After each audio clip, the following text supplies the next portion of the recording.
Hey, it's BT with Tales from a Gemini. My guest is Kiana Dojo. She's a two-time world champion. She holds 5 black belts, and she was nothing short of great to talk to. Check her out on her Instagram. She's great in karate. She's great in weapons, and from her videos, you think she's all serious, and then you talk to her, and she's just a fun-loving girl who I think is an inspiration for women everywhere. I hope you enjoy this fun podcast with my new bestest buddy, Kiana Dojo.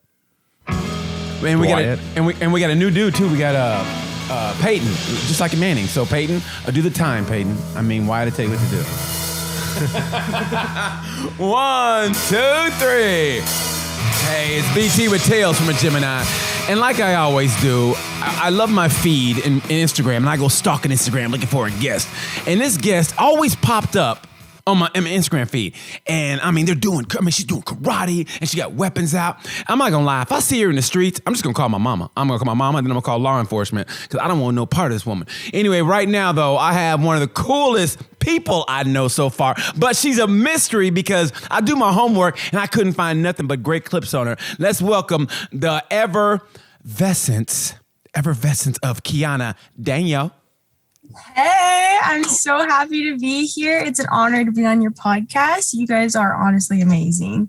Stop it, Daniel. Stop it. I mean it from the bottom of my heart. I love your videos. If you do karate in high heels, I mean, honestly, it's like the combination of you're a strong. I mean, this to me is what a feminist should aspire to be. You're strong, but yet you still keep it feminine. I saw you on the red carpet. I mean, doing busted out karate moves, but still looking like wow. Like I'd approach you the right way. Like, excuse me, but can a brother holler at you? I mean, that's how nice you look. But at the same time, you know those are real moves. And for people who are watching right now, she is a 2-time world champion in karate, and she holds 5 black belts. So you definitely know what you're doing.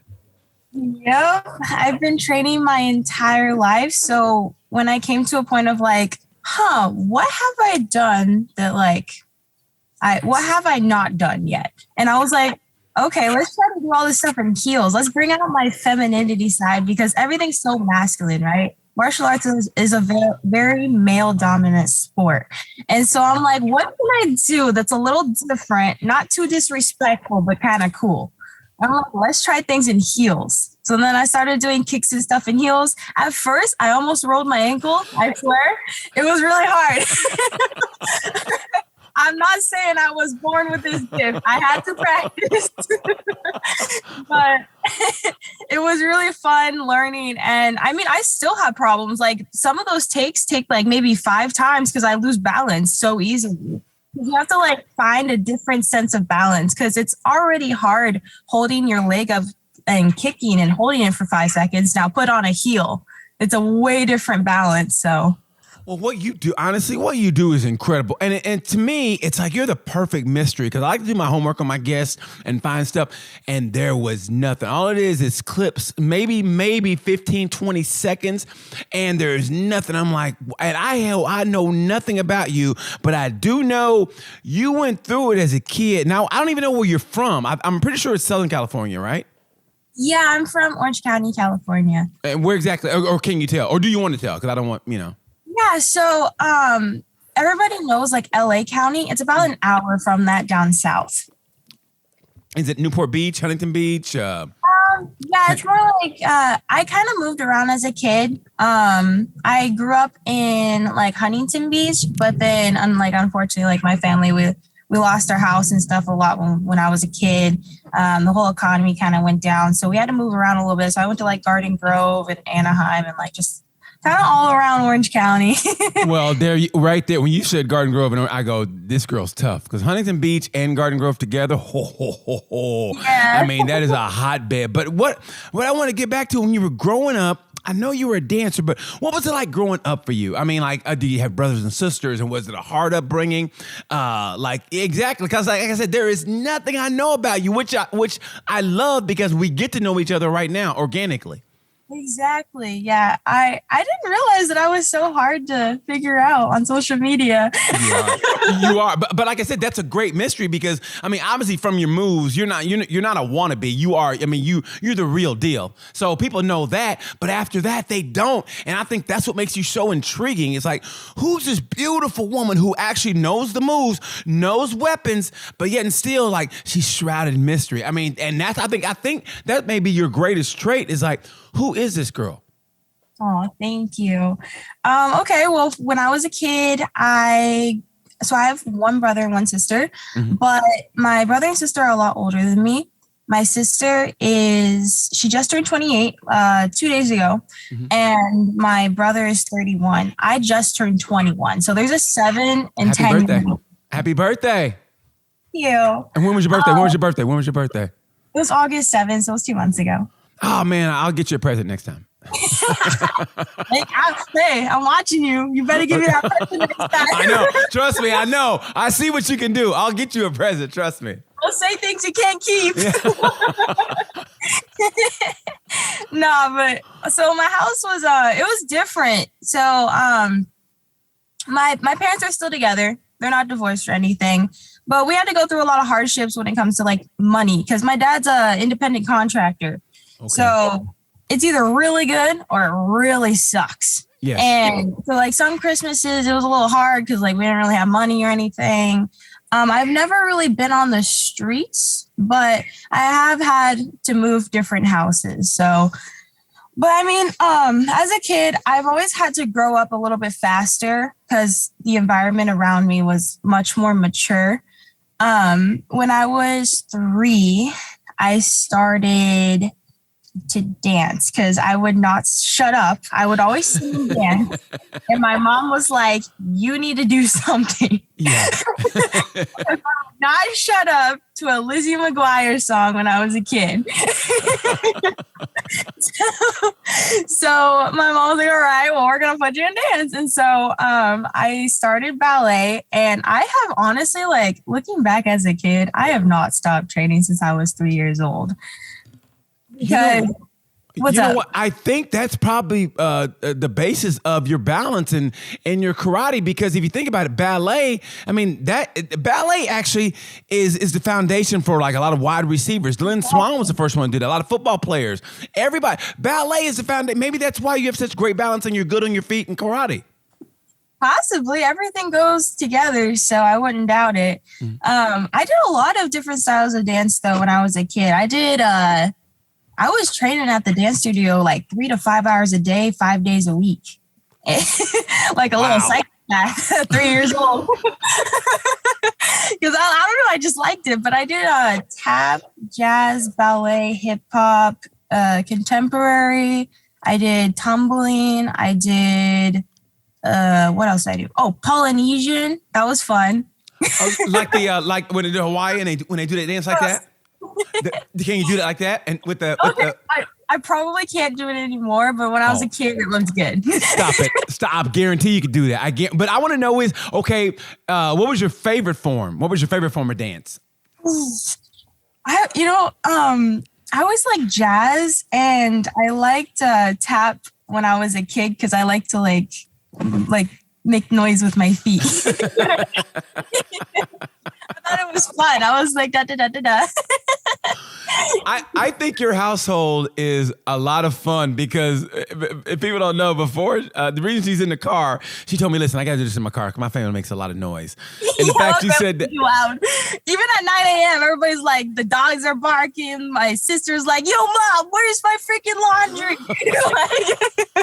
Like everything's crazy. So I was like, oh, God, I got to go to my car. I love this. Honestly, I knew it was going to be fun because in the very beginning, I hit her with an email about an hour. I said, hey, look forward to talking to you about an hour. And you go, hey, I got a hard out at 10:45 though. And you went THO and I go, oh, this chick is from the streets. You don't get a white girl to go at 10:45, yeah, though. And I go, what? He said THO. And I go, yeah, I like her already. I like you too. So it's mutual. That's good. That's good. So, okay. What kind of moves would you have in hip hop? What kind of moves did you have in hip hop? Oh boy. I don't really remember too much, but I don't know. I just like to move. Like when I was a kid, my expression has always been with my body. I have a little bit of a hard time with words sometimes, believe it or not, but I had to learn to kind of overcome it. I'm still kind of overcoming it, but my body has always spoke when I didn't have to. So now, why was that? Like in what way did you have a hard time with words? Conveying your feelings or emotions? Really dyslexic. I mean, I'm still kind of dyslexic. Okay. Yeah. So like words and numbers are a little bit difficult for me, but when it comes to like combinations and like, you can teach me a whole ass kata and I will remember it in like 2 tries. But when it comes to like words and like numbers, I'm like, oh God. Yeah, I feel the same way too. When math came, I'd be like, oh no. Right? No. Right? I'm like, oh God. Yeah. I start hyperventilating and I start crying as a grown man. Yeah, it's horrible. It really is. I'm like, oh God, here comes the book. Okay, so now you went to dancing. Now, what made you make that transformation from dancing to martial arts? So, to finish up the dance part, I actually was performing on like recitals and stuff when I was a kid, from 3 to 6. And I would like perform by myself, apparently what my mom tells me, in front of like 2,000 people. Like just like a little girl, 4 years old, by herself, doing a ballet solo. And I was like, yep, I was a psychopath when I was a kid. But I mean, like, I guess I always wanted to perform. So there you go. But I went and performed a lot. And then by the time I was around 5.5, 6-ish, I saw this movie on Disney Channel. I love Disney Channel, like Lizzie McGuire, like yeah. So when I was like 6, I saw this movie called Wendy Wu Homecoming Warrior. I don't know if you ever saw that one. No, but I will now. If you put a threat to me, I will now. I don't want no problem with you. I got you. It was so good. I loved that movie when I was a kid. But basically it's like this girl, she's like getting ready to go to prom, but then she realized she has like this long like ancestral thing where she has to like defeat this bad guy and like learn martial arts, how to defeat him and stuff. So she like learned kung fu, and I was like, whoa, this is so cool, because she was using bow staff, like she was using cool martial arts techniques. And like as a little kid, I just thought it was so cool. So we ended up changing dance studios to a different dance studio, and by the new dance studio there was a martial arts dojo right next to it. And I told my mom, I'm like, hey, I really want to do this. Like I saw this girl do it on the movie. I'm like, I really want to do this. She's like, you know what that is, right? I'm like, yeah, I just want to try it. Because I was that kid that always wanted to try everything. Like my favorite food from 4 years old was sushi. Who do you know? Wow. A 4-year-old likes sushi. It's like, I told you I'm weird. Everybody else has macaroni and cheese and you got sushi. Yeah, I'm like sushi. I want that premium stuff.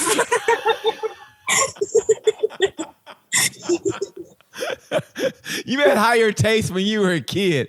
You must have been a nightmare. Like, hey, you want some baby food? No, I want some sushi, Mom. Is what I want. No, I want sushi. I want that premium steak. No, I was a nightmare. I was a little monster. But so I asked my mom, like, can we go to the martial arts studio? And she was like, yeah, let's do it. It's right across or right next to the dance studio. So I went there, and then I just got kind of hooked. So I started going to martial arts and the dance studio at the same time. But then 2008, 2009 happened. I had to eventually choose. And my mom gave me a choice because we couldn't afford it. She's like, well, you either choose dance or martial arts. And I'm like, dance girls are really mean. I'm going to go with martial arts. The dance girls are mean? Yes. Like in what way? oh God. Okay, so when I moved to my new dance studio, and I'm not saying this for all people, I'm just saying from my experience. Yeah. These little girls, like I was this little 7-year-old in class, and these girls were 10, and I was just trying to make friends. I was like, "Hi, like I'm Kiana, nice to meet you," blah blah blah, and then they would just like give me looks and like be like, and like just like be so mean, and I was like, I just want a friend. Yeah. Wow. Yeah. They were meaner than you in dance class than they were at martial arts.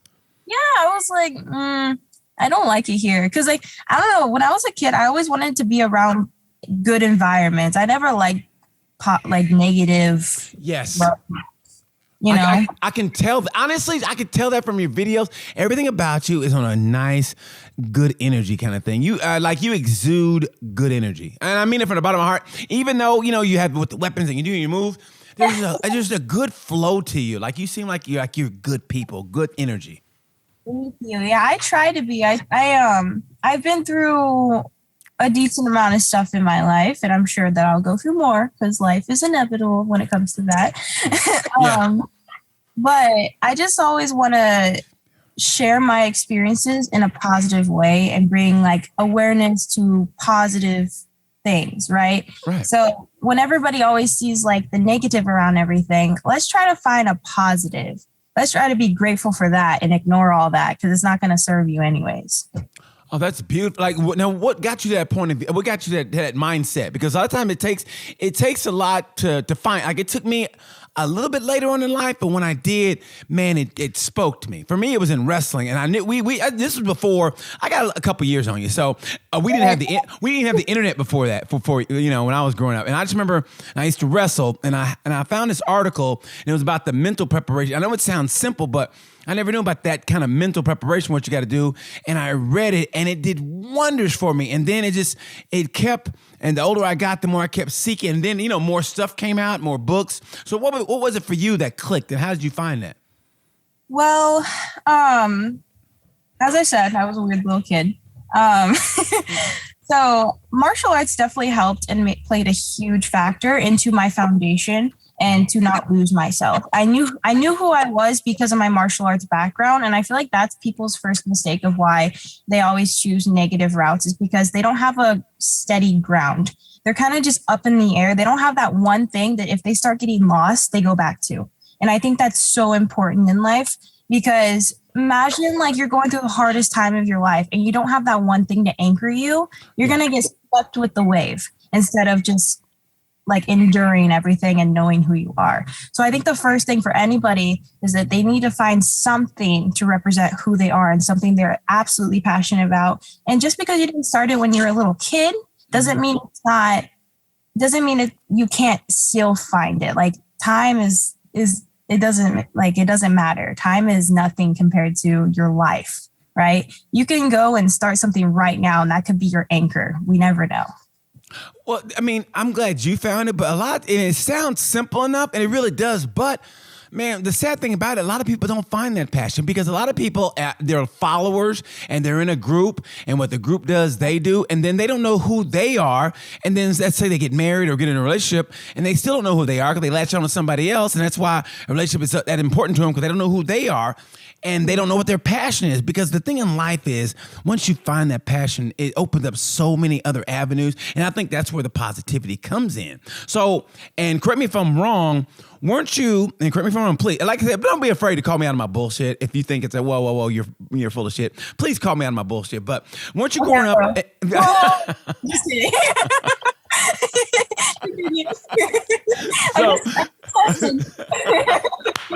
So weren't you like in a group, just being typical like teenager or whatever, and they were mad at you for like finding that avenue and you always had to train, and where they were doing their other thing, they wanted you to party and you wanted to train? Oh God, that's happened. That's happened my entire life. I grew up pretty alone because everybody in my life always wanted to do the short lasting like happiness type stuff.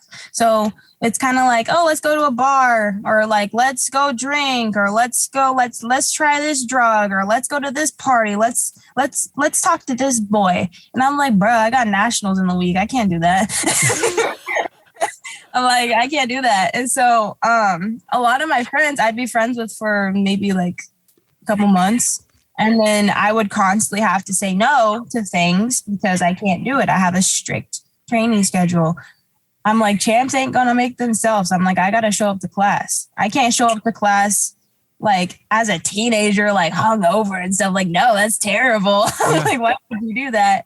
You know, I mean, unless it's something you like, I guess experience life how you want. But my life has always had a purpose. And I just want to make sure like my body and my mind and everything is super healthy. I never like anything to tamper with anything. So I'm not a big drinker, honestly. I'm 21. Everybody was like, oh my God, are you like partying and stuff? And I'm like, no, honestly, it's the same old, just training, eating good, eating healthy, drinking my water. That's about it.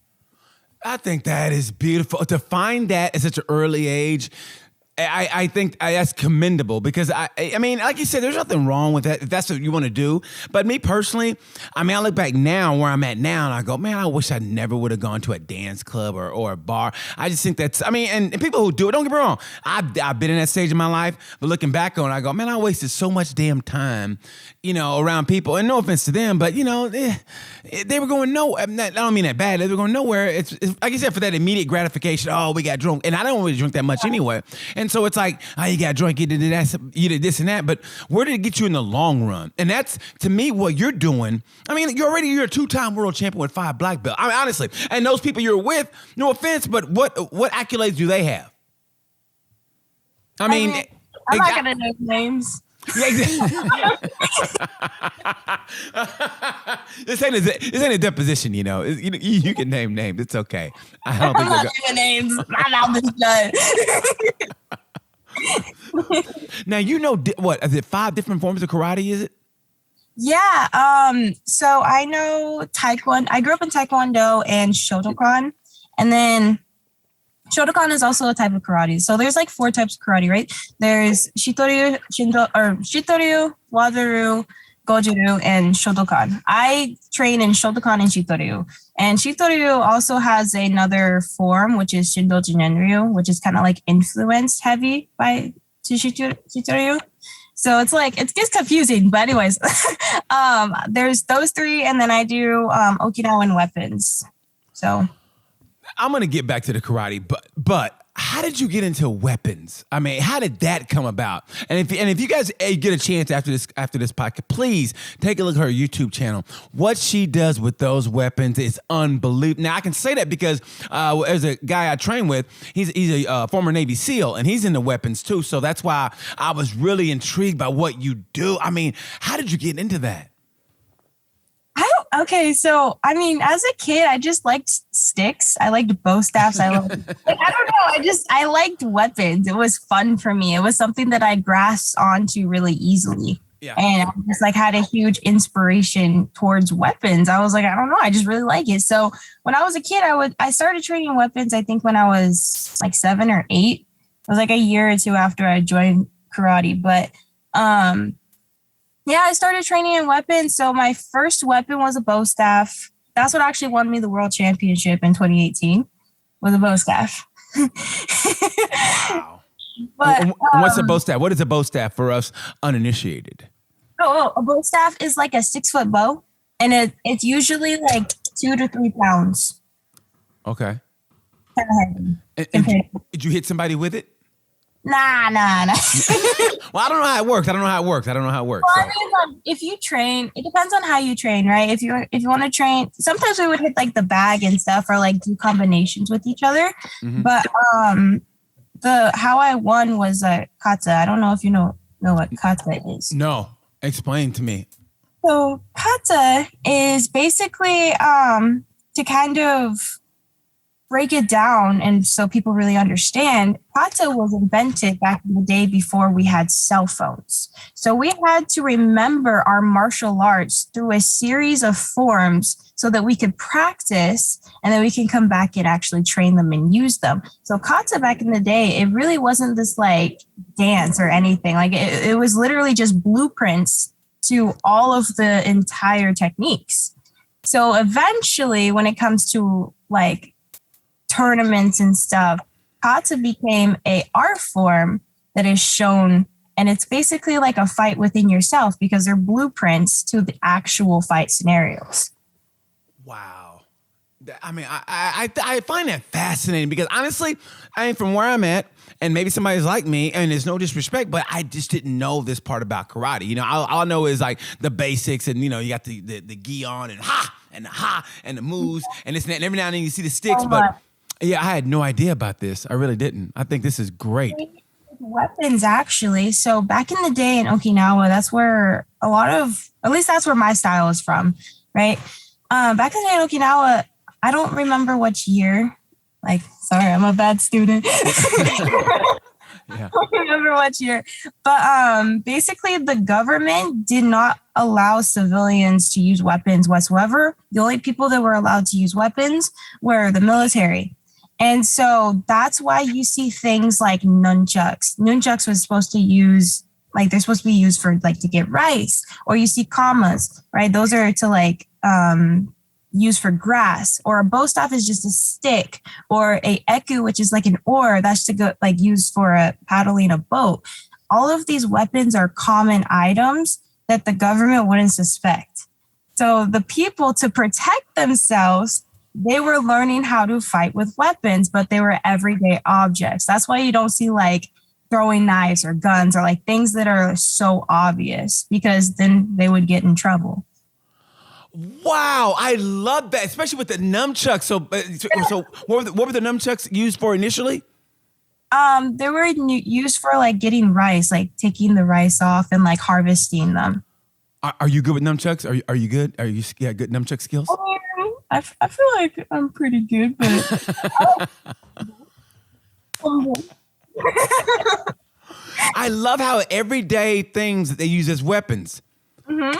So basically, my mom could have been like a martial artist with a skillet or a saucer that she used to throw at my dad. I mean, basically, my mom could have made her own style with a slipper. Yeah, I'm sure she would have. My mom would have been a 3-time black belt champion. She would have gave you a run for your money. Actor. What you mean? I love it. So, okay, so now if you had to pick, what was your favorite form of martial arts if you had to pick? Somebody had a gun to your head from a distance, because they ain't gonna beat you up close. So from a distance, they had a sniper on you and you had to pick. What's your favorite form of martial arts and why? What do you mean by form? Do you mean by kata or do you mean by style? Yeah, by style. Oh, okay. Oh, that's so hard because everything is so situational. Yeah. Because everything is so you can use everything, but it just depends on. I feel like Shotokan. And because why? I feel like it's really good with distance. They're really good with their throws, and they're very strong because it's a very strong art, and they have a good foundation in their stance. Mm-hmm. But then again, some could come after me with Shitoryu, because Shitoryu is very like, very fast. Like they just get in and get out. So I don't know. It's like that's a hard one. But okay. I mean, karate as a whole. Now, if you're for your average woman on the street, okay, say you're walking down the street and some strong, tall, tough brother like myself will grab you from behind or whatever, like, hey girl, right, and grab it. What's the best form of martial arts for everyday like street fighting to get somebody like myself off you? Because you can tell I'm built like a brick shit house, and you know, yeah. Well, I mean, the first thing you should always do is scream bloody murder. but what if for some reason no one's around? Say you're walking back to your car from a concert, and for some reason you parked, I don't know, in an alley, which is not smart. But let's just say you did, and I was like, yo, girl, and I came and I grabbed you, and you were like, this is this guy's last day on earth. What is the best form of martial arts for that, for everyday like street fight? So again, it's situational, but the three top things that I would suggest to any man or women that's in that situation is one, always be aware. So we practice this form, or not form. It's like a, how would I say? We practice this thing called zanshin, and it means constantly aware. It means constantly aware of yourself, your surroundings, and other people around you. You're always focused, but you're always aware. Your ears are always listening and your eyes are always watching. So I think the biggest thing first is zanshin. Always be aware, because you never know when someone's just gonna like come out of nowhere. That's true, and I'm with you on that. But sometimes, hey man, we slip. Like sometimes, man, you might stop in, see a friend, hey, what's going on? And you're just going back to your car, and for some reason, for whatever reason, you're not in the zanshin. How you spell it? Zonchian? Zanshi. Okay, yeah. Say you're not into that. Like I'll call it Z. Say you're not into Z. So you're just walking back to your car or whatever, and for some reason, like you're on your phone, you're doing like everyday stuff, and then all of a sudden somebody surprised you out of nowhere. I had that happen. I mean, I like to think I'm aware, but hey, we all get caught slipping, as we say on the streets. I ain't got to tell you that. So your second thing you're going to want to use is obviously your voice. You can prevent a lot of things, but you could also use a lot of things. People are going to get more scared if you start screaming. Don't stay quiet. And I think the third thing that's most important is like, if someone grabs you, get heavy. Get heavy. Don't stay on your toes. Try to find your foundation, bend your knees a little bit, and stomp the living hell out of their feet. After you stomp their feet, depending on like, again, it's situational. I don't know how they have you or anything. You would have to like actually go to a class to learn all of like women's self-defense, men's self-defense. But I would start by stomping their feet and trying to elbowing behind you as hard as you can. And how you elbow, because sometimes if you do circular motions, you miss. Try to pretend like your fist is going straight back to your hip in a straight motion. And that should hit them, especially if they're a bigger person. So I would stomp on their feet and try to hit them with the elbow. If that doesn't work, then I would try to turn my body a little bit when I start elbowing them, and then turn and push. Try to duck and slip out and run as fast as you can. Do not stop screaming, and just run. But again, it's situational. Do you speak like to schools on this? I think, honestly, I really think that more women should hear this and coming from you, because I mean, honestly, and I hate the way society, I mean, I think it's getting a lot better, but I just hate that the fact that, that most women, and I can't say most, I don't know. Like I said, I might be bullshit, call me out on it. But if somebody like you says it in a setting about self-defense, I think they were more apt to listen to you, because you look like a woman. I mean, a beautiful girl who goes to school, but if you tell them this is what you got to do, they're really going to listen to you, because I think you could really penetrate. I mean, you could really talk to these girls, and it would resonate more than if I did it, because I'm a man, so it's different for me. But you look like like a college girl who could be on campus and just do and whatever. So they're going to listen to you. So do you go to schools, or have you looked into it? Yeah. So actually, me and my friend Nina, she's also a martial artist. She's a Muay Thai fighter. She has like 20 something fights under her belt or something like that. She's crazy. But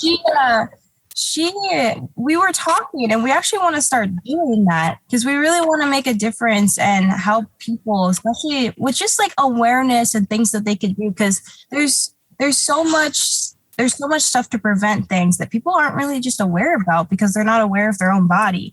Like, for example, like I don't know, I don't like talking about this, but like the huge Netflix series right now, like the Dahmer case.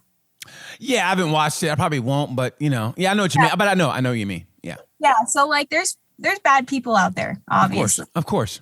And that's a good example, because it's so popular right now. And basically, like, he was a mastermind. Don't get me wrong, but there are so many bad people that things or could have been avoided. Like obviously, like don't take drinks from people, like be more aware of your surroundings, watch your back, always go with a friend, never go alone. Like there are little situational things that could really save your life.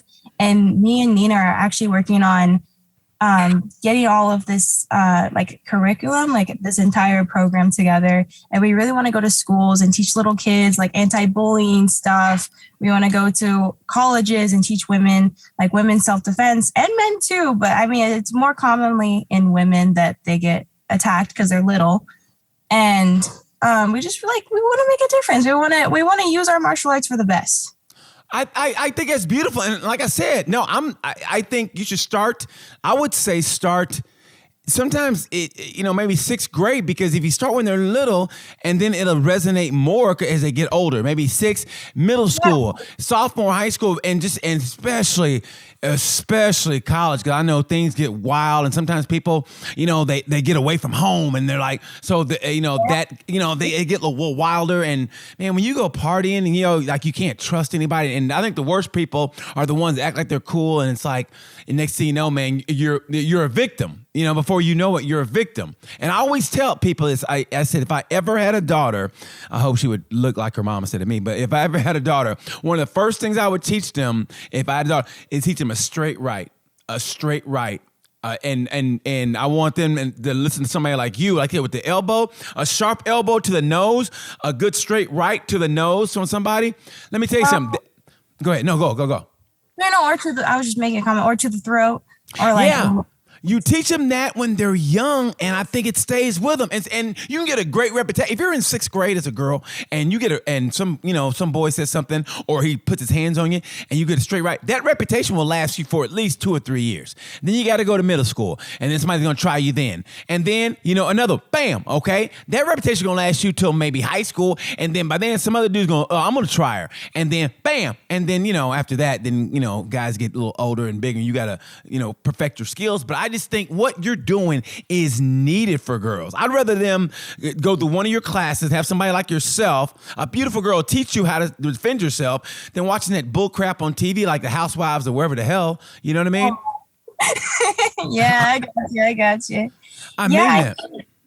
I think that it's so important to like just spread awareness. And I mean, don't get me wrong, to add on to what you're saying,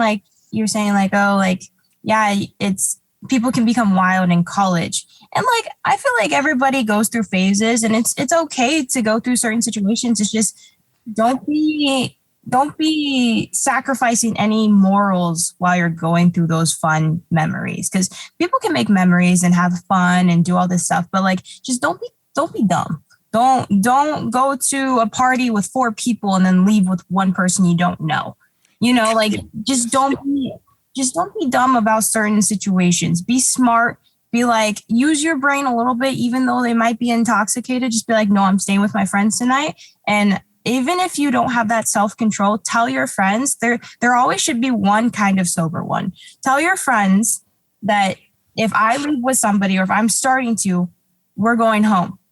And we are not doing that tonight. So everybody should just take turns in a friend group being kind of like the mom figure. Because in my opinion, that's the best way to stay safe.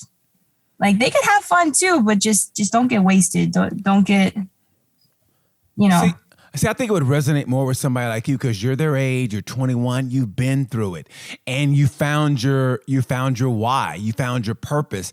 And that, I think, eliminates a lot of the hazy area where people are searching for themselves and they latch on to groups. Like, you found your why, and somebody like you telling girls, hey, listen, you don't have to go to martial arts, but find your purpose and don't be a victim. And I think that's needed. I mean, when pretty people talk, when beautiful people talk, people listen regardless. And I mean it from the bottom of my heart. So if you tell some girls this, they're going to automatically go, okay, because you're one of them and you're young. I mean, honestly. So they're going to listen to you more than they listen to me. Like, they're going to look at me like, who's this old guy talking to me? I mean, you know what I mean? But you saying it's going to resonate, Mm-hmm. Especially like little girls, because like some little girls are little rebels. They're like, I don't want to listen to anybody. But I've noticed that like whenever I would teach in dojos, because I've been teaching since I was 10, Like it's been a while. Yeah.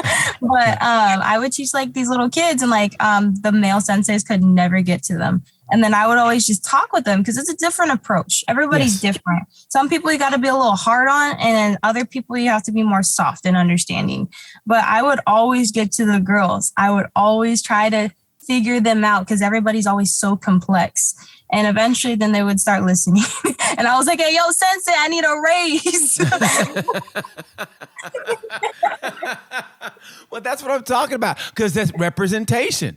And representation helps. I mean, I think that's beautiful, but that's the way it's got to be. No matter if somebody gets to that person and it's in a positive manner, no one's going to be upset. And I think coaches understand that. That's why some coaches go, okay, you talk to him. And if you get through that kid and it's a positive aspect in that kid's life, then where's the negative? There is none.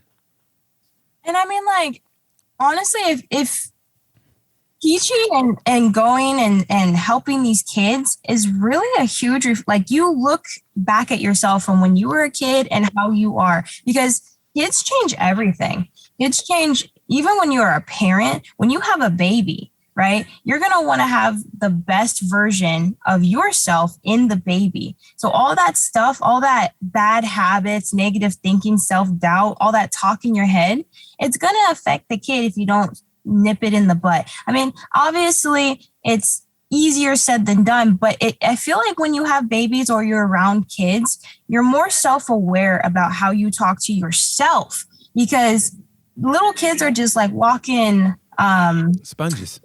Yeah, they're sponges. They will just absorb everything, good and bad.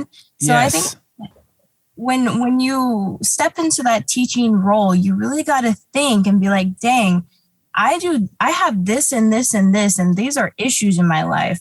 I don't want to give that to these kids.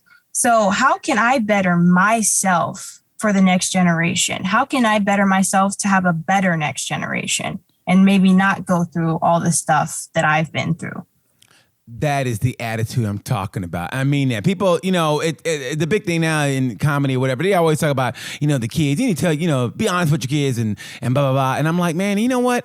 If you gas your kids up, honestly, tell them they're going to have a good day. Tell them they're good. Like, I'm telling you, I think that positive affirmation every day, it's going to seep through osmosis, and they're going to have that kind of feeling of confidence in their life. If you keep telling the kid, like, I'm going to beat your ass, blah, blah, blah. And I mean, honestly, if you keep beating the kid down like that, they're going to have that kind of like, I'm honest, I grew up with that. And it did have an effect on me. That was personal. Yeah, that was, yeah, you're my... That was personal. You're my shrink right now. I know. And then Kiana, then my mama's.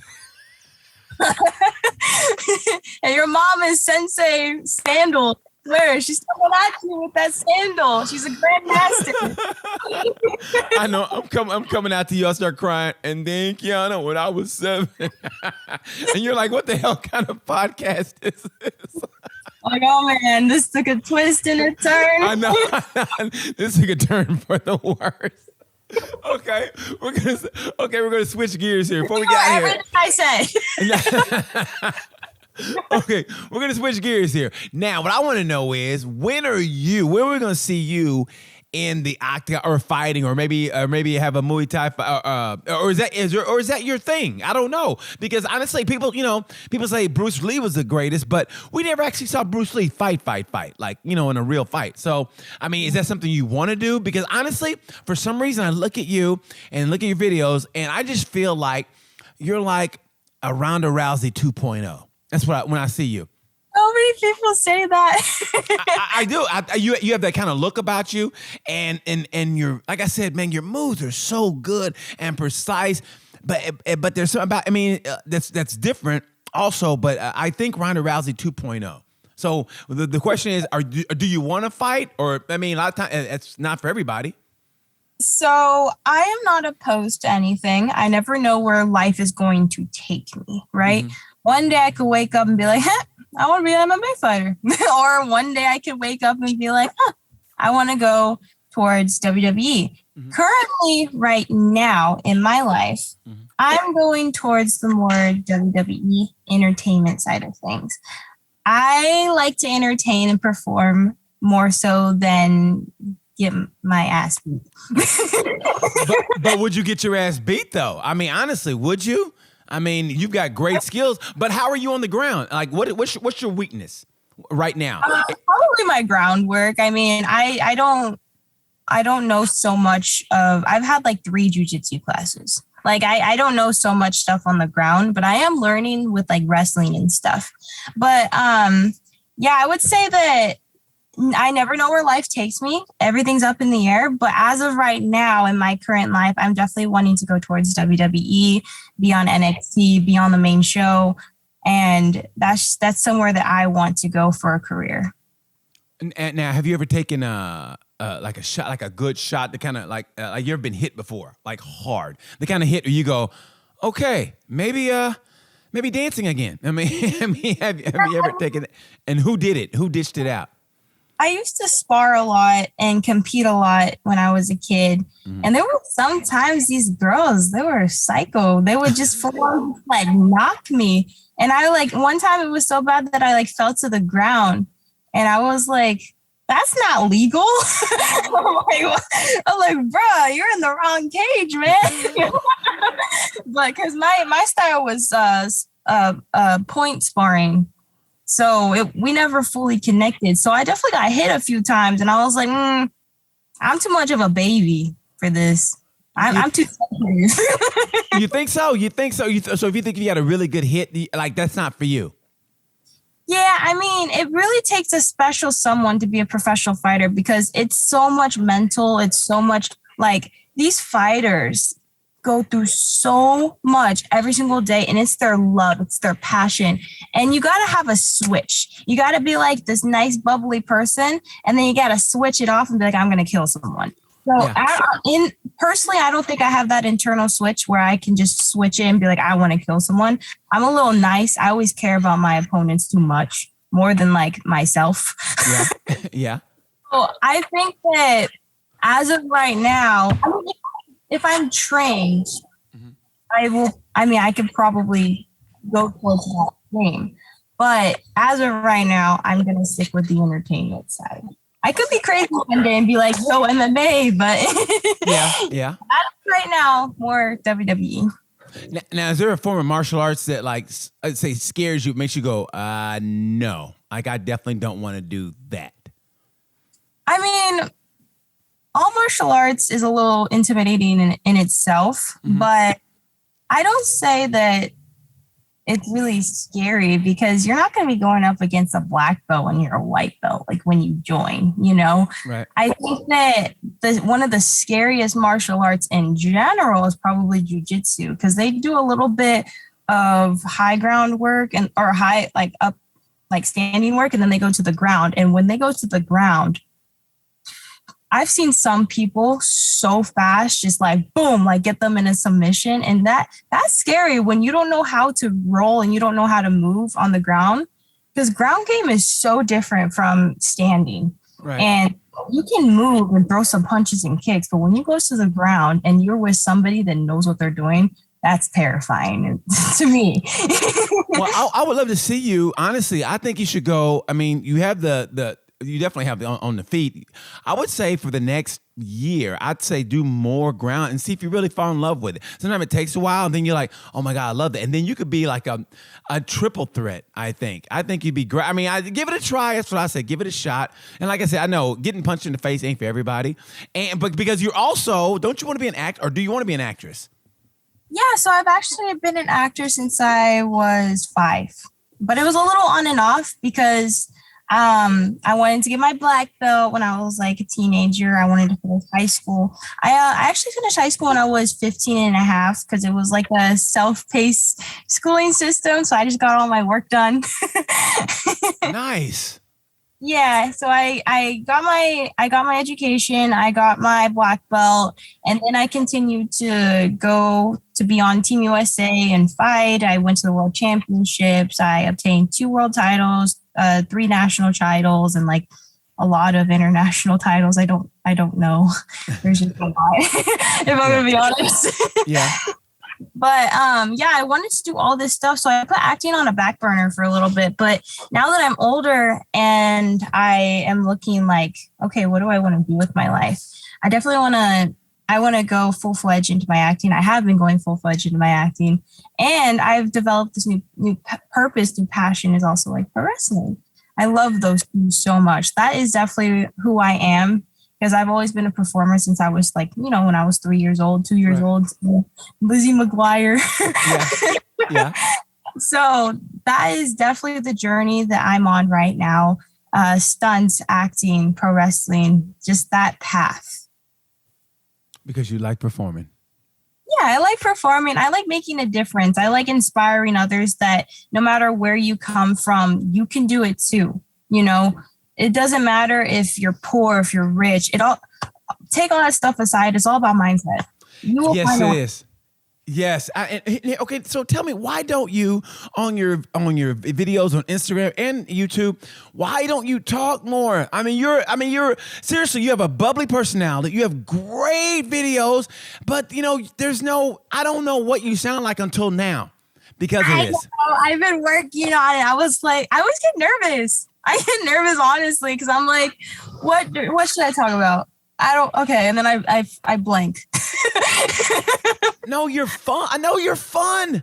You're a fun girl. You're fun. I think you're inspiring. I think what I said, the greatest thing about now is the now time is that almost everything's on the table. And now, girl, you see that representation and girls, somebody like you, and you can be that role model for them. Honestly, like you said, like when you were a kid and you saw somebody in there taking that class, like, hey, mom, can I do that? There's a girl in there. And that's like everything in life. Unless you see somebody that looks like you in that, you don't really think it. And it's weird, but it sounds so simple, but it's the truth. But once you see somebody like, if they can do it, I can do it. So right now, somewhere somebody's, and you're their inspiration. I try to be. I want to inspire as many people as possible. I want to really make an impact because I feel like how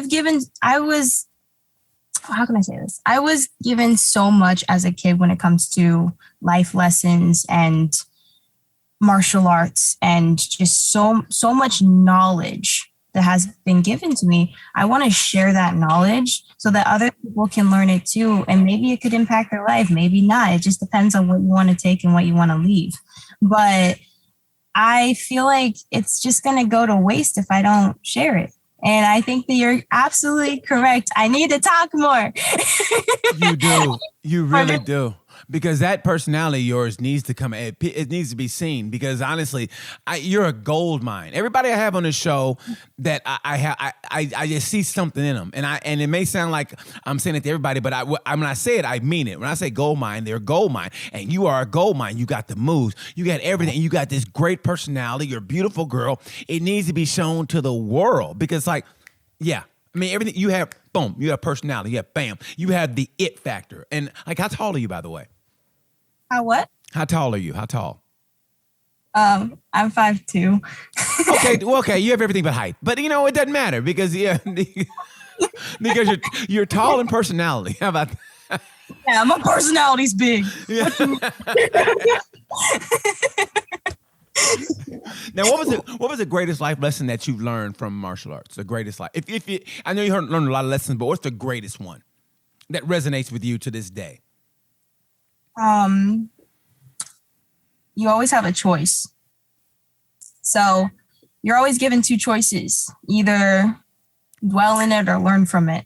So you either get stuck and you choose the negative side, or you have a choice and try to see the positive, even if it hurts. Uh-huh. So anything in life, you're always going to try to go towards a better direction.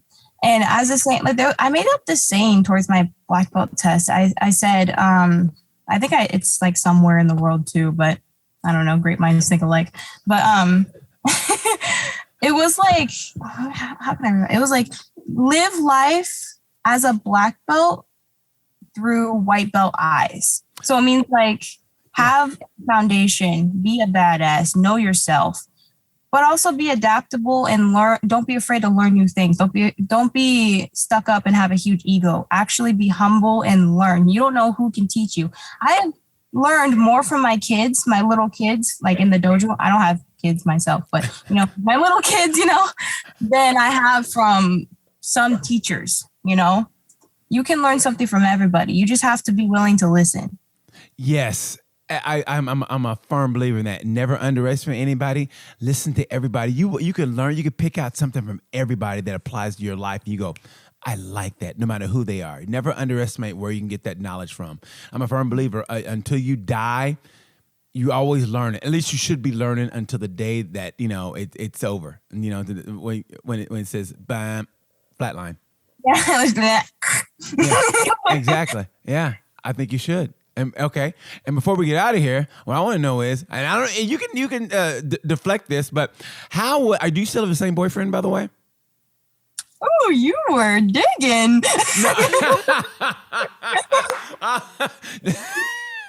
You got the shovel and everything. Yes, I do.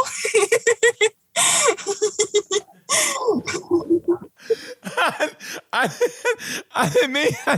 didn't mean that as a come on. I meant though, what I was gonna get to was like it's got to be. What I meant was you gotta, important question. Yeah, no, you got to be intimidating to to your average guy. I think average guys have fragile egos when it comes to women. I think I don't care what they say. I think they like to be a little more docile and this and that. So you can't be intimidating. So how did he approach you in the right way? In the right way. Okay, so my boyfriend is actually a Bellator MMA fighter. Yes, I knew that. That's why I was very respectful. I don't want him coming. I don't want both of you guys coming after me. That's why I'm very respectful. We're good. I like you. No, but he's a fighter. He's been training for years. There's a little bit of an age gap between us, but Wait, how old is he, by the way? How old is he? He's 34. Whoa. Yeah. 34? Are you serious? Yeah, but he looks like 28-ish. Yeah, what's a couple years here now? He's young. Age is nothing but a number, as us creepers say. Age is nothing but a number, but still. But honestly, for somebody, how did he approach you in the sense, like I said, it takes a lot to see somebody that does the martial arts like you do and whatever, and they can be intimidating to your average person, your average guy that is. So how did he approach you? So he is actually, we met at Machida Karate Academy. I don't know if you know who Lyoto Machida is. Yes. Okay, sorry.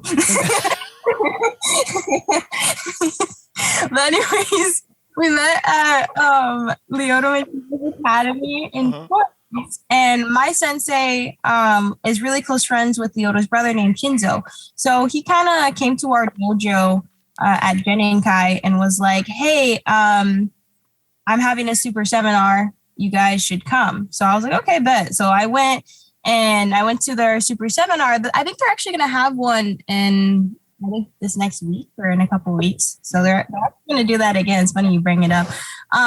But Weber, he was there and he actually barely spoke English. He's from Brazil. Okay. So he knew maybe a couple sentences, honestly. He was just doing his best. And I didn't really know that. And so I was just chilling, training, doing my thing.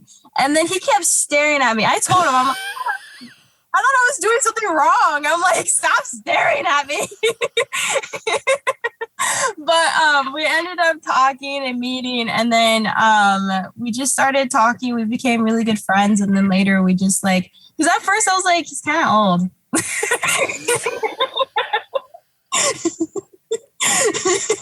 And I'm like, I don't know if I want to do this. Because I was 18 at the time. I'm like, I don't know if I want to do that. He's kind of old.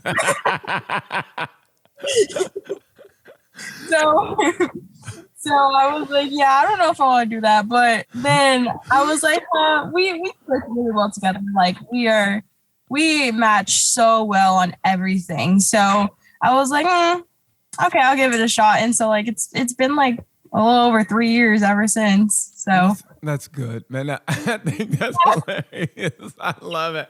I had to tread lightly with that. You know how everything is nowadays with you got to tread when you ask those questions because, oh my gosh, I hate to get in trouble. And You know, so I love that. And I want to ask you this also. I want to ask you this: have you ever got cut doing with working with the knives or the swords? No, not yet. Don't say it. Don't say it. Don't say it. Because I watched you, I think one of your last ones where you mixed in with the rap music and you said that, yeah. And you said, you know, you mouthed the words to the song and then you get and I was like, I wonder if she's ever cut herself. That's actually a dull knife. Well, okay. I didn't know that. Everybody thinks it's sharp, but it's actually dull. So I was chilling. Okay. Safety first. Well, I know. Well, you know, but you know what? Everybody goes safety first, and sometimes you've seen it in an MMA gym or any kind of gym, like you say, safety first. And by accident, people get knocked out or get like, I didn't mean to hit you like that, and it's true. Like, so you know, it happens. So you never know. Even the best symbols. I usually film with dull knives. There was one time I had to film with a sharp sword, and that was a little scary.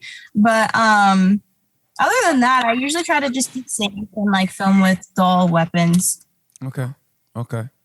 Just in case. Like I said, you never know. Yeah, for all the people trying to do sword stuff, I recommend getting like an XMA sword or like a sword from a company that sells dull swords, because you need to be careful, especially if you don't know what you're doing and you're learning. Get a dull sword. Don't try to be this huge macho, like, oh, I don't need a dull sword. I'm this fantastic, like, martial artist. No, get a dull sword. I don't care how good you are. You're going to cut yourself, and then you're going to have like 3 fingers missing, and then you're going to hate your life. Get a dull sword. You're like an 8th grade woodwork teacher. What you go like, listen here, the bandsaw is very dangerous. You know what I mean? Yeah, so...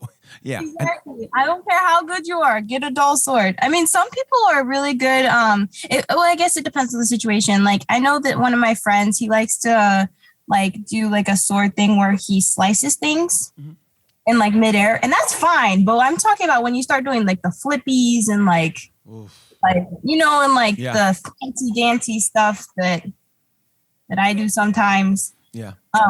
Get a dull sword. But when you like slice something, just, I don't know. I guess that's fine. You can have a sharp sword. Just be careful. All right. Just checking. Just checking. Just checking. Like, my God. You know what? I knew you were going to be fun. I knew.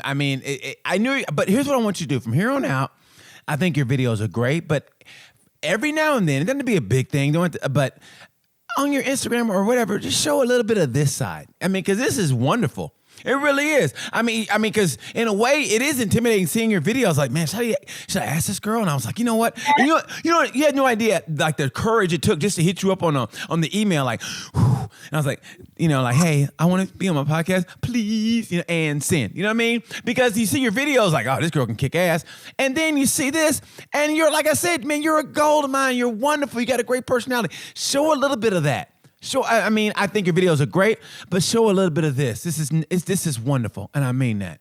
I've been trying to make more story posts and like talk and stuff, so that's a step. But I think I'm gonna make like a couple videos that I always get requested whenever I'm on live. That's like, oh, what are all your styles? Like, how long you've been training? Like, just kind of like a video of like that I'll probably post soon. I think you should, because like I said, you're wonderful. You're a gold mine, and I can't wait to see you, because you will accomplish that goal. I just know it. I feel it from you. You will accomplish that goal. You'll be in WWE, and I'll be like, hey, she was on Tales from a Gemini. I knew she was going to be in that, because I said she was. I'll be back on Tales from a Gemini. You know what? Hell yeah, you will, because you'll accomplish that goal, and whatever goal you're going to accomplish. But I want a part 2 with you. Yes, okay. Part 2. Hey, we'll have a part 2, but not in the car. I want you to be. Oh, sorry. My bad. I have my own place later on. No promises. Yeah. Tell the family I said to hush, so we can have a. Yeah, I got you. No, I mean, it's mostly the dogs, honestly, because like you never know. They'll have I have a lot of animals. Okay, I can see that. Like 9 cats and like 6 dogs, and I can there's see just that. a lot. And so it's just like the cats will disagree with each other, the dogs will disagree with each other, the humans will disagree with each other. It's just. Yeah. You never know when a fight will break out in my house. It's mayhem is what you're saying. It's mayhem. Yeah. So that's why I went in the car. All right. Well, Kiana, Dojo? Dojo? Oh, Daigneault. Daigneault. I knew it was like Daigneault. Yeah, it's real urban. Kiana Daigneault. All right, Daigneault, listen. It has been nothing short of a pleasure to get to know. I think when people see this, they're gonna love you even more. And I mean it from the bottom of my heart. They're gonna love you even more because you are it. That WWE personality is it. You're gonna be great. I had a ball. I hope you had a ball. Anything you want to say to your adoring fans? Anything you want to say to your adoring fans?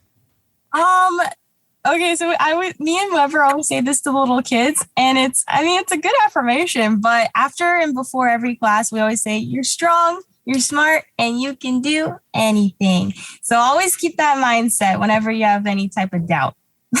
You heard her. You're strong, you're smart, and you can do anything. Anything. So you heard it from Kiana Daigneault. You heard it from her. So thank you so much for being on the show. I appreciate you so much. I mean it from the bottom of my heart. No, it is my pleasure. Thank you. Thank you guys for watching Tales from a Gemini. And you know how I say about this time. You know the word. Peace. I got it.